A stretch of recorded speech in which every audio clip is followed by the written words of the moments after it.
2024년 첫 해, 2024년 첫 주인데요. 올해 우리 교회 표가 성령 충만한 예수의 제자들입니다. 이 앞에는 성령이여 임하소서 이렇게 되어 있는데 우리 한번 앞뒤 좌우로 인사할 때 성령 충만한 예수의 제자가 됩시다. 이렇게 한번 인사할까요? 성령 충만한 예수의 제자가 됩시다. 아멘. 여러분 한 분 한 분이 성령 충만한 예수의 제자가 되어서 올 한 해에도 주와 동행하며 승리하는 귀한 삶이 될 수 있기를 주의 이름으로 축복합니다. 4절 5절에 보시면 예수님께서 승천하시기 전에 제자들에게 이렇게 말씀하셨습니다. 예루살렘을 떠나지 말고 아버지의 약속하신 것을 기다리라. 요한은 물로 세례를 베풀었으나 너희는 몇 날이 못되어 성령으로 세례를 받으리라. 성령으로 세례를 받으리라. 성령 세례를 받기까지 예루살렘에서 기다리라고 말씀하신 것입니다. 근데 이 말씀을 누가복음 24장 49절에 보면 이렇게 말씀합니다.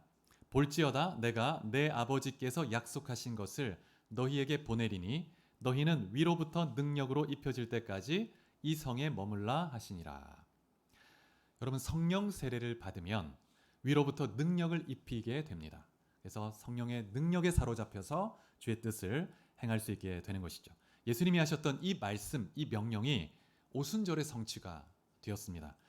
그 성취에 대해서 사도행전 2장 33절에 보면 어떻게 말씀하냐면 같이 한번 읽어볼까요? 사도행전 2장 33절 시작. 하나님이 오른손으로 예수를 높이시매 그가 약속하신 성령을 아버지께 받아서 너희가 보고 듣는 이것을 부어주셨느니라. 부어주셨다 이렇게 말합니다. 이 말씀에 보면 성령 세례를 성령의 부어주심이라고 말씀하고 있습니다. 이 성령의 부어주심이 제자들의 삶을 완전히 바꾸어 놓았습니다. 베드로의 인생을 완전히 180도 바뀌게 만들었고 또 두려움으로 가득해서 숨어 있었던 이 제자들의 공동체가 완전히 바뀌게 되었습니다. 새로운 예수 부활의 증인 공동체로 거듭나게 되었습니다. 자, 그렇다면 이 제자들은 성령 세례를 받기 이전에 구원을 받은 상태였을까요? 아니면 성령 세례를 받을 때 오순절에 구원을 받은 것일까요? 제자들은 이미 하나님께 속한 자로 예수의 말씀으로 구원받은 자녀들이었습니다. 마태복음 16장에 보면 16절에 베드로는 예수님께 최고의 모범적인 그런 신앙 고백을 올려드리는데 주는 그리스도시요 살아계신 하나님의 아들이시니이다 이렇게 말씀합니다. 이때 이 고백을 듣고 주님이 답하시기를 이를 너에게 알게 한 이는 혈육이 아니다. 하늘에 계신 내 아버지시다 이렇게 말씀하고 있습니다. 베드로가 성령의 계시에 의해서 예수님이 누구신지 알았고 믿음으로 신앙을 고백한 것이라고 말씀하고 있습니다. 그리고 요한복음 13장에 보면 예수님께서 유월절 만찬 전에 제자들의 발을 씻겨주시는 장면이 나오는데 이때 베드로가 예수님 앞을 막아서면서 주님이 어떻게 내 발을 씻기실 수가 있습니까? 그래서 반대를 합니다. 근데 주님이 뭐라고 하시냐면 내가 만약에 너의 발을 씻겨주지 않으면 너와 내가 상관이 없다 이렇게 말씀하는 거예요. 그러니까 베드로가 또 오히려 그러면 내 발만이 아니라 손과 머리도 씻겨달라고 요청을 하죠. 그때 주님께서 이렇게 말씀합니다. 요한복음 13장 10절에 같이 한번 읽어볼까요? 시작. 예수께서 이르시되 이미 목욕한 자는 발밖에 씻을 필요가 없느니라. 온몸이 깨끗하니라. 너희가 깨끗하나 다는 아니니라 하시니. 제자들이 이미 유다를 제외하고는 깨끗하게 되었다는 거예요. 몸을 씻었다는 거예요. 그래서 발만 씻으면 된다 이렇게 말씀하고 있습니다. 그리고 요한복음 17장 16절에 보면 예수님께서 대제사장으로서 하나님께 드리는 기도의 내용이 나오는데 그때 뭐라고 기도하냐면 예수님께서 아버지의 이름으로 제자들을 보존해서 지켰다 이렇게 말씀하시고 이들이 세상에 속하지 않았고 하나님께 속해 있다고 그렇게 고백하고 있습니다. 기도하고 있습니다. 그래서 이들이 하나님께 속한 자들이기 때문에 하나님께서 내가 떠나고 난 이후에도 지켜주시고 보호해달라는 기도를 주님이 드리고 계십니다. 그래서 여러분 베드로는 성령의 계시에 의해서 주님이 누구신지 알았고 분명한 신앙의 고백을 가지고 있었습니다. 그리고 깨끗하게 되었고 하나님께 속한 자였습니다. 하나님의 이름으로 보존을 받는 그런 하나님의 사람인 거예요.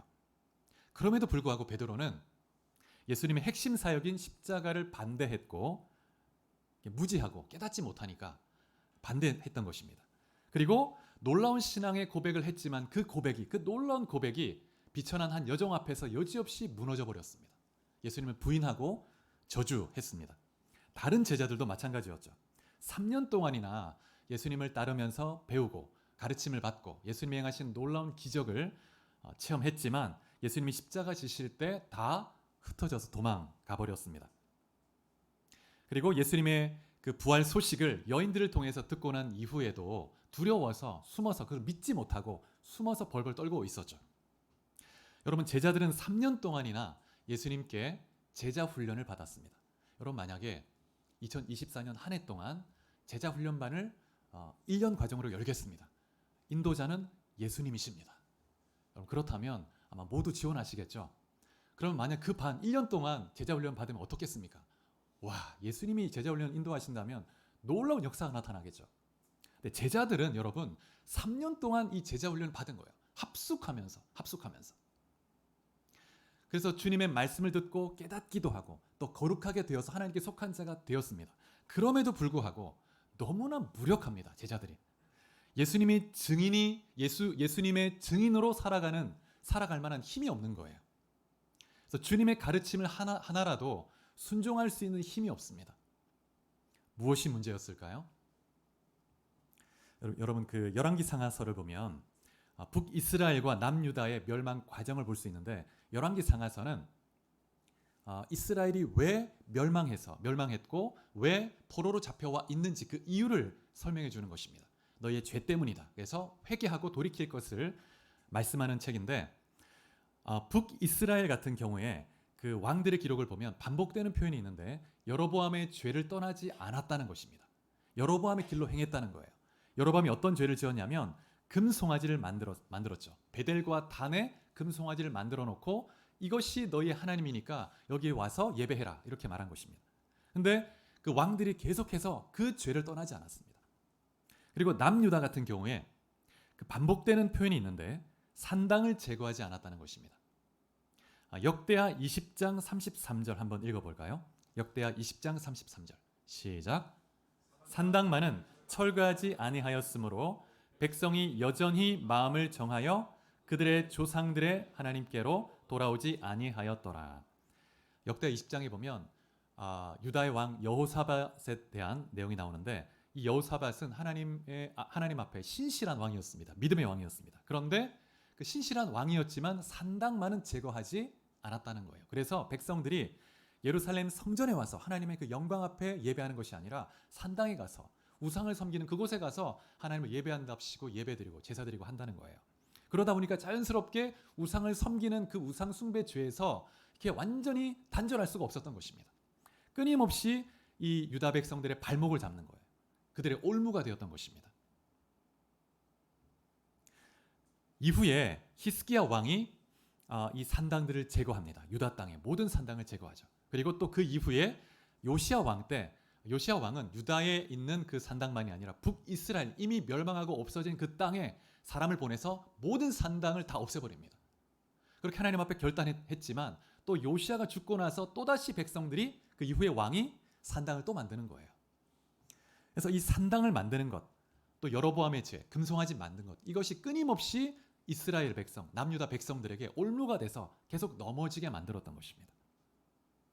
여러분, 우리에게도 이러한 올무가 있죠.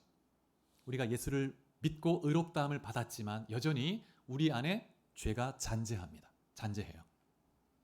그래서 이 죄가 언제든지 우리 안에 은혜가 떨어지거나 은혜가 메마르면 이 죄가 활동하기 시작합니다.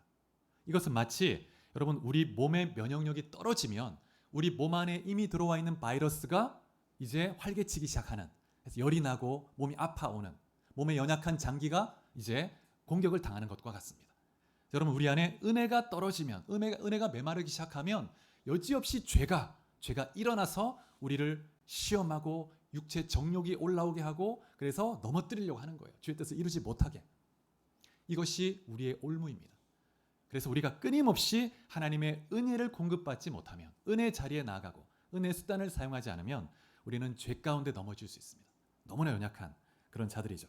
여러분 수십 년 동안 교회를 다녀도 끊임없이 우리는 여러 가지 죄에 반복해서 넘어지고 쓰러집니다. 그래서 죄의 유혹과 시험 앞에 정말 여지없이 너무나 무력하게 패배할 때가 너무나 많죠. 그것이 여러분과 저의 모습입니다. 그런데 여러분, 많은 그리스도인들이 예수님의 증인으로 살아갈 힘 없이 무력하게 살아가고 있는데, 우리가 어떻게 하면 이 죄를 이기고 육체의 정욕을 이기고 또 사탄을 이기고 세상을 정복하고 다스릴 수 있을까? 여러분, 이런 질문을 우리가 진지하게 해야 합니다. 무엇보다 우리가 예수 그리스도의 부활의 증인으로 살아갈 수 있기 위해서는 영적인 능력이, 권능이 있어야 합니다. 내 능력, 내 지혜가 아니라 하나님께서 주시는 지혜와 능력과 권세, 그것이 우리에게 있어야 합니다. 그래서 주님께서 제자들에게 이렇게 말씀하신 것입니다. 너희가 예루살렘을 떠나지 마라. 그리고 아버지 약속하신 성령을 받기까지, 성령으로 세례받기까지 기다리라고 말씀하신 거예요. 너희끼리 너희가 너희 계획 세워서 해봐야 아무것도 할 수 없다. 기다려. 먼저 기다려. 성령으로 세례받기까지 기다리라고 하신 것입니다. 그런데 여러분, 구원받은 자녀임에도 성령 세례를 받지 않을 수 있다는 것을 기억하셔야 합니다. 오늘 본문에 사도행전 1장 8절에 보면 오직 성령이 너희에게 임하시면 너희가 권능을 받고, 권능, 두나미스, 권능, 이 두나미스라는 단어로부터 이제 영어 단어 다이너마이트가 나왔죠. 그래서 권능, 권세, 능력, 성령이 임하면 능력이 나타나는 것입니다. 여러분, 예수를 믿을 때 이미 성령은 우리 안에 들어오셔서 내주하고 계십니다. 떠나지 않으세요. 영원히 우리를 이끌어 가십니다. 진리 가운데 이끄시고 우리를 성화되게 하시고 저 천국까지 이끌어 가실 겁니다. 그런데 그 성령께서 완전히 나를 사로잡아서 능력으로 역사하시는 그런 사건이 필요한 것입니다. 이것을 처음으로 성령 충만함을 받는 사건, 이것이 성령 세례입니다. 처음으로 성령 충만함을 입는 경험. 하나님께서 성령으로 충만하게 기름 부어서 성령을 부어주셔서 우리가 그 성령에 사로잡혀서 담대하게 예수를 증언하게 하고 주의 뜻을 행하고 죄를 이기고 마귀를 이기며 나아갈 수 있게 하는 성령의 역사가 우리 가운데 필요한 것이죠. 그래서 사도행전에 보면 성령 세례가 임할 때 성령의 은사들이 나타나기도 하고 여러 가지 기적이 나타나기도 하고 귀신도 떠나가고 여러 가지 역사가 나타났습니다. 그런데 무엇보다 중요한 열매가 뭐였냐면 성령 세례가 임하면 제자들이 성도들이 예수의 이름을, 예수의 부활을 담대하게 능력 있게 전파했다는 거예요. 여러분, 성령은 증거의 영이십니다. 증거의 영. 성령 세례의 가장 핵심적인 목적은 예수 그리스도를 능력 있게 권세 있게 증거하기 위함입니다. 그래서 사도행전을 보면 사실은 성령 행전이라고 해야 맞죠. 성령께서 사도들에게, 제자들에게 확 임하시니까 그들을 사로잡고 권능 가운데 이끌어서 예수를 증언하게 하시는 거죠. 그래서 이 증언이 로마에까지 증거되게 한 것입니다. 여러분, 베드로 같은 경우에 우리가 너무나 잘 아는 것처럼 그 여정 앞에서 주님을 부인했죠. 너무나 무력합니다. 두려움 많고 3년 동안 주님과 동행했지만 구원을 받았지만 너무 무력한 거예요. 당신도 예수 믿는 사람이지? 하니까 아니라고 예수님을 저주하면서 부인하는 거예요. 그랬던 베드로가 성령 세례를 입고 나서 공회 앞에 붙들려 가서 협박을 당합니다. 더 이상 예수 이름을 말하지 말고 증거하지 마라. 그러면 협박했습니다. 또 가두기도 하고. 근데 베드로가 뭐라고 증언하냐면 공회 앞에서, 여러분 공회는 70명의 공회원이 있습니다. 그 앞에서 홀로 서서 신문을 받는 거예요. 얼마나 두렵겠습니까? 이 사람들은 굉장히 논리적이고 탁월한 지혜가들이에요.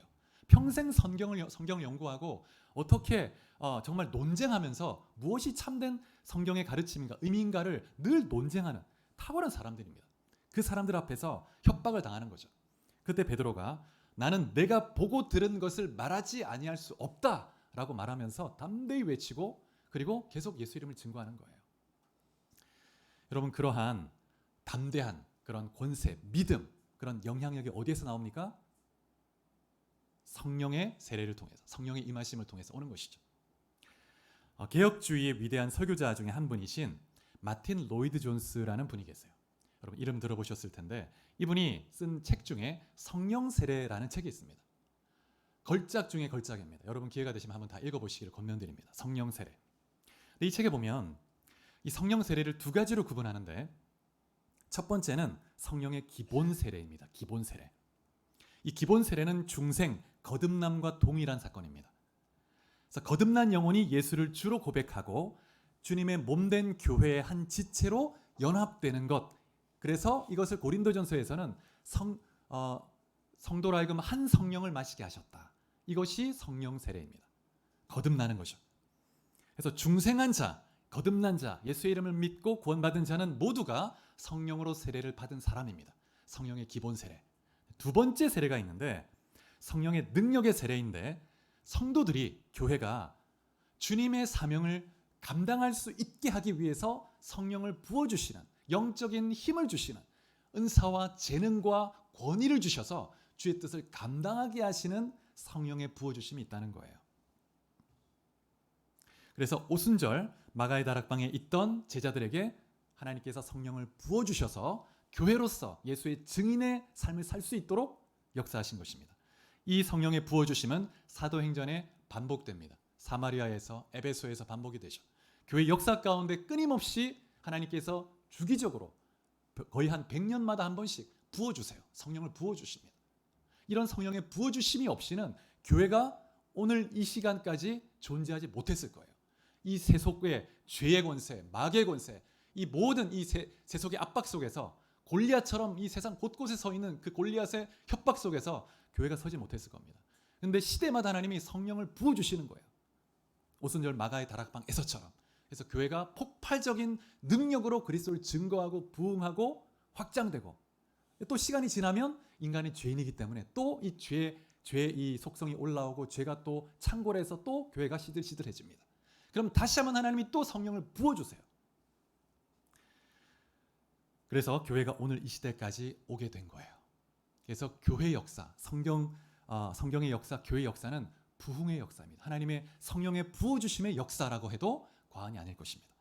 네, 여러분, 이 성령 세례를 받으면 두 가지 열매가 드러나는데 성경을 보면 첫 번째 열매는 뭐냐면 구원의 확신을 더 깊은 차원으로 경험한다는 것입니다. 말씀을 한번 읽어보겠습니다. 로마서 5장 5절. 로마서 5장 5절. 자, 같이 한번 읽어보겠습니다. 시작. 소망이 우리를 부끄럽게 하지 아니함은 우리에게 주신 성령으로 말미암아 하나님의 사랑이 우리 마음에 부은 바 됨이니.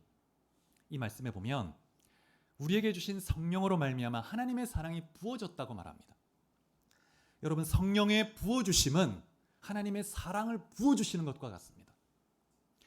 그래서 여러분이 부어주심이란 이 말 속에는 풍성하게 흘러넘치는 상태를 의미하죠. 성령께서 우리 가운데 충만히 임해서 우리 가운데 흘러넘치는 강물처럼 샘물이 흘러넘쳐서 강을 이루어가는 이런 역사가 우리 가운데 나타나는데, 그러면 하나님의 사랑이 우리 가운데 충만히 흐르게 됩니다. 이때 경험하는 하나님의 사랑은 하나님이 나를 사랑하시지. 그 사랑이 느껴지지도 않는데 막 하나님 나를 사랑한다는 걸 스스로 자기 체면하면서 하나님 나를 사랑한다는 걸 애써 믿으려고 애쓰는 이런 모습이 아닌 거예요. 그 하나님이 나를 사랑한다는 것이 너무나 강력하게 의식이 되고 경험이 되는 거예요. 그래서 감격이 있고 기쁨이 넘치는 것입니다. 그 하나님의 사랑이 내 안에 충만하게 경험이 되니까 그 하나님을 사랑하게 되고, 하나님을 사랑하니까 죄를 미워할 수밖에 없죠. 하나님을 너무 사랑하니까 죄를 행할 수가 없어요. 자연스럽게 죄를 미워하게 됩니다. 그리고 예수 이름을 담대히 증거하기 시작하는 거예요. 그리고 하나님 말씀대로 살려고 하고 순종하려고 하는 열정이 일어나게 되는 것입니다. 성령의 역사죠. 그 하나님의 사랑에 감격해서 사랑의 포로가 돼서 이끌려가는 거예요. 기쁨으로 주님께 끌려가는 삶. 그래서 베드로전서 1장 8절 9절에 보면 이렇게 말씀합니다. 예수를 너희가 보지 못하였으나 사랑하는도다. 이제도 보지 못하나 믿고 말할 수 없는 영광스러운 즐거움으로 기뻐하니 믿음의 결국 곧 영혼의 구원을 받음이라. 여러분, 예수를 믿고 구원받은 이 베드로전서의 독자들은 이런 감격을 누리고 있어요. 여러분 어떻습니까? 우리가 성경을 볼 때 초대교회 성도들이 예수를 믿고 경험하는 이 은혜, 이 감격, 왜 내게는 없을까? 질문할 필요가 있습니다. 그리고 하나님께서 이 베드로전서를 받았던 그 교회 공동체가 누렸던 감격, 주여 나에게도 부어주옵소서. 네, 로이드 존스 목사님은 이 말씀을 강해하면서 성령 세례를 받은 성도들의 열매라고 얘기합니다. 성령 세례를 받고 성령이 충만히 부어지니까 하나님의 사랑이 충만히 부어져서 감격이 있고 예수를 본 적도 없는데 사랑하고 핍박이 있는데 예수를 부인하지 않아요. 더 담대히 증거합니다. 두 번째 성령 세례의 열매는 영적인 능력이 나타나는데 권위가 생깁니다. 영적인 권위가. 그래서 여러분 하나님과의 관계에서 또 전도를 할 때 이전에는 내 말에 권위가 없었어요. 그리고 기도가 응답이 막 잘 안 되는 것 같아요. 그런데 성령의 세례를 받고 그 안에 확신이 생기고 감격이 있고 믿음이 생기니까 기도를 해도 믿음으로 확신 있게 간구를 드리기 시작합니다.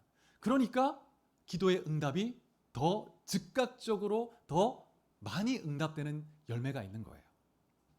성령의 은사들이 나타나기도 하고. 그래서 사도행전 1장 8절에 보면 성령의 임하심과 예수 그리스도를 증거하는 증거의 능력과 연결하고 있습니다. 성령이 임하면 권능이 임하는데 이 권능의 아주 결정적인 열매는 예수의 이름을 능력 있게 증거하는 것. 땅끝까지 증거하게 된다는 거예요. 어떤 분이 제가 지금도 기억이 나는데 한 30년 전에 어떤 분이 간증을 하는데 그랬다는 거예요.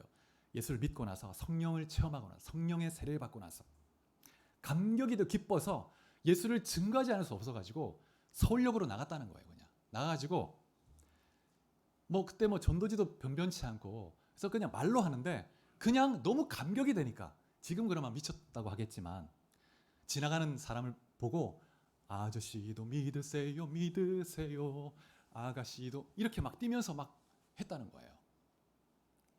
미쳤다고 하겠죠 사람들은. 근데 그 사람 안에 있는 그 감격이 말하지 않을 수 없는 거예요. 베드로가 말했던 것처럼 내가 보고 들은 것을 누린 이 사랑을 이 감격과 구원을 말하지 않을 수 없다. 그런 감격이 여러분 안에 있기를 축복합니다. 사도행전 1장 4절에 보면 예수님께서 제자들에게 예루살렘을 떠나지 말고 아버지께서 약속하신 것을 기다리라 하고 있는데 기다리라고 했던 이 말은 주의 약속을 붙들고 기도하라는 거죠. 약속을 딱 붙들고 기도하며 기다리라는 거예요. 지난주에 말씀드린 것처럼 여러분 기도할 때 성령께서 임하십니다. 기도할 때 성령의 충만함을 입고 성령 세례를 받는 것입니다. 자, 그러면 누가 성령 세례에 대한 약속을 누릴 수 있는가? 우리 말씀을 한 구절 보겠습니다. 사도행전 2장 39절. 자, 이 앞에 스크린도 보시고 여러분 성경도 또 찾으실 수 있으면 찾으시고 읽어보겠습니다. 시작. 이 약속은 너희와 너희 자녀와 모든 먼데 사람 곧 주 우리 하나님이 얼마든지 부르시는 자들에게 하신 것이라 하고. 여러분 이 성령의 부어주심의 약속은 여러분과 여러분의 자녀와 얼마든지 먼 곳에 있는 얼마든지 누구에게든지 주신다는 거예요. 누구에게? 구하는 자에게 주신다는 것입니다. 누가복음 11장 13절 또 한번 읽어보겠습니다.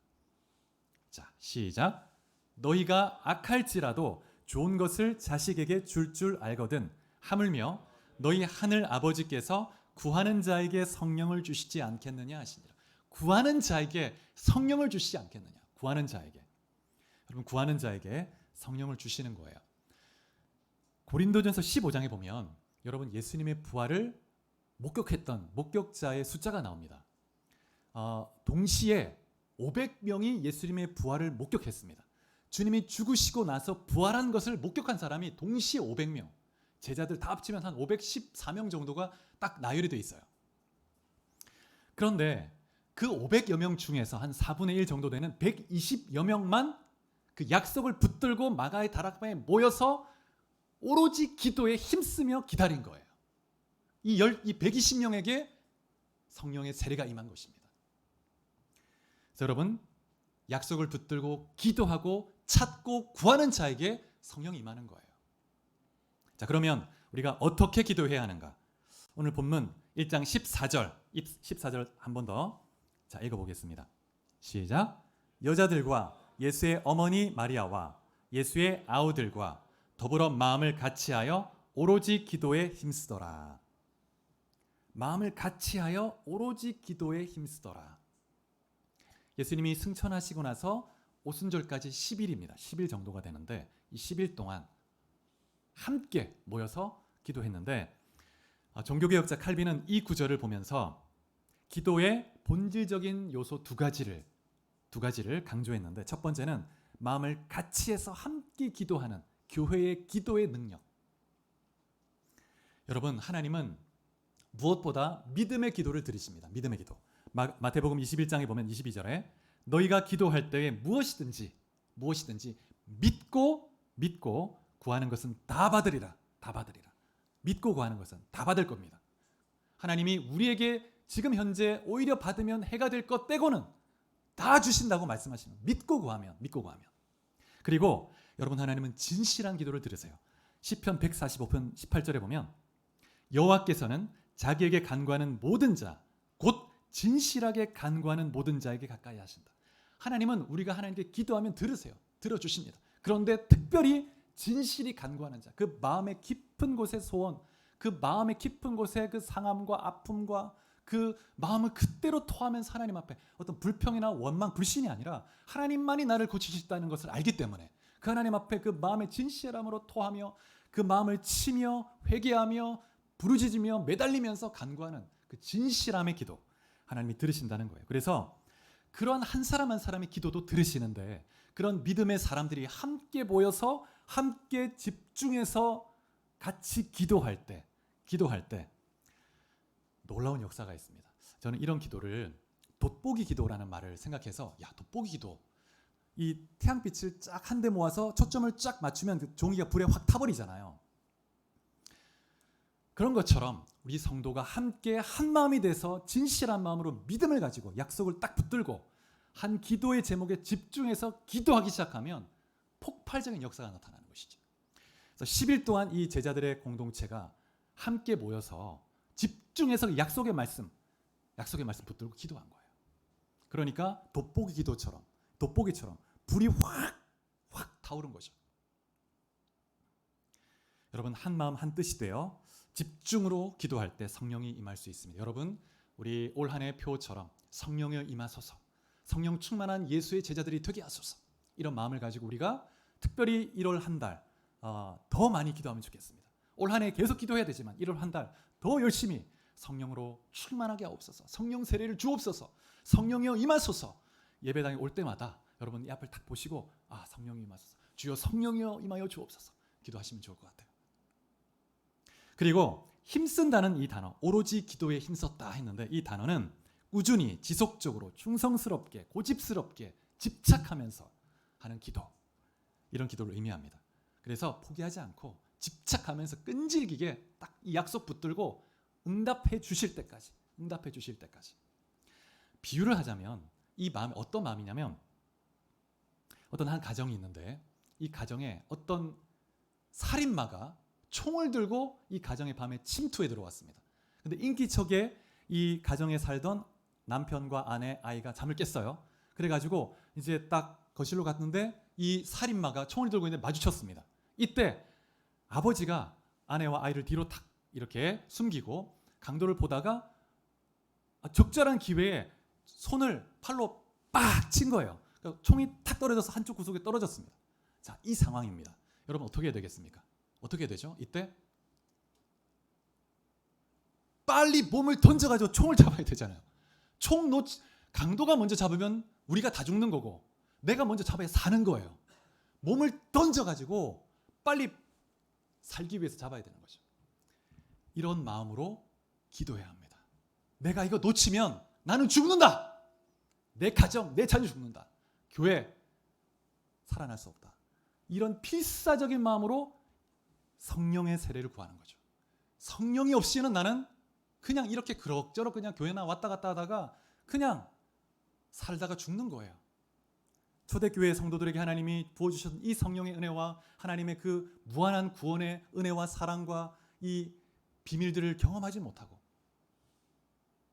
그래서 여러분, 우리가 성령 세례 부어주심에 사활을 걸고 필사적으로 기도해야 합니다. 여러분, 우리가 함께 필사적으로 이렇게 기도한다면 놀라운 역사가 일어날 수 있다고 믿습니다. 이 진주와 서부 경남만이 아니라, 야, 진주에 무슨 일이 일어났대, 서울에서 막 난리가 나는 이런 역사.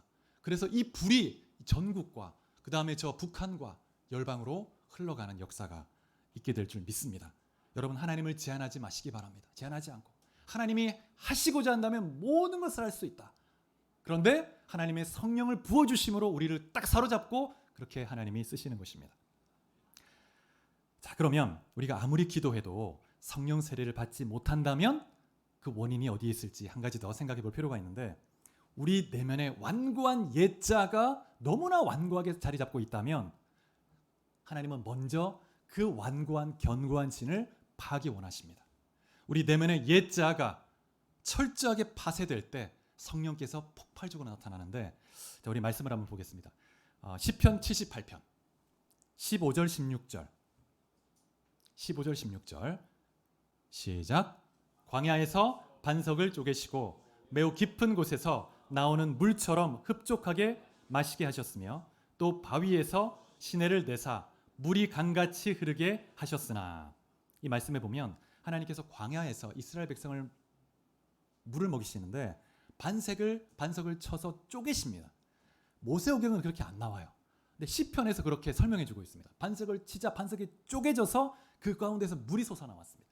강을 이루어서 이제 흘러갔죠. 그래서 백성들이 그 물을 마셨는데, 여러분 이 돌같이 굳어져 있는 우리 마음이, 옛자가 견고한 진이 깨어져야 성령의 생수가 터져 나오는 거예요. 그래서 옛자는 마치 무엇과 같냐면 깊은 지하 벙커. 북한에 저 김정은도 지하 벙커가 있다고 그러죠.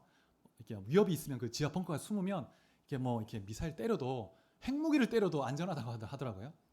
그런 지하 벙커에 우리 옛자가 딱 숨어 있는 거예요. 아무리 은혜를 받아도 그 옛자는 안 깨지는 거죠.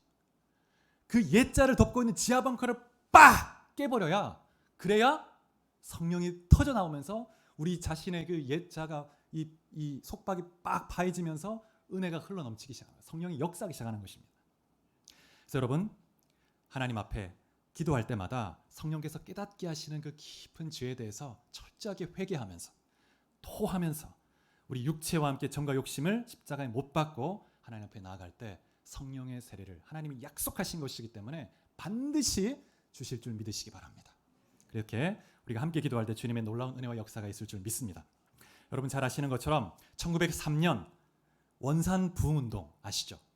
이 원산 부흥운동이 시발점이 되어서 1907년 평양 부흥운동에까지 번졌습니다. 근데 만약 1903년에 원산 부흥운동이 없었다면 평양 부흥운동도 없었을 거예요. 근데 이 원산 부흥운동의 시발점이 됐던 한 인물이 있는데 여러분 아시죠? 캐나다 출신의 의료 선교사인데 하디 선교사입니다. 하디 선교사가 1901년에 한국에 들어왔습니다. 조선에 들어와서 강원도 통천 지역에서 사역을 했는데 3년 동안 의료 선교를 했습니다. 그런데 열매가 하나도 없는 거예요. 너무 낙심하고 좌절했습니다. 그러던 중에 1903년에 8월 24일부터 30일까지 이제 말씀 사경회가 열렸는데, 그곳에 하디 선교사님이 강사로 초빙을 받았습니다. 말씀을 딱 준비하고 그래서 말씀을 전하는데 선교사님들과 조선인들이 다 모여 있죠.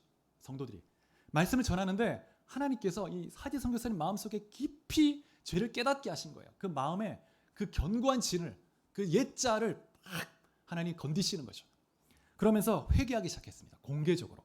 어떤 죄를 회개했냐면 그 자신 안에 있는 민족적 우월감, 이 조선 민족이 얼마나 미개한가, 그러면 비판하고 아주 미개하게 보고 교만하게, 그러면서 회개했던 게 뭐냐면 성령 강림의 체험 없이 내 지혜, 내 지식으로 내 능력을 하려고 했던 것, 이런 고백을 해요.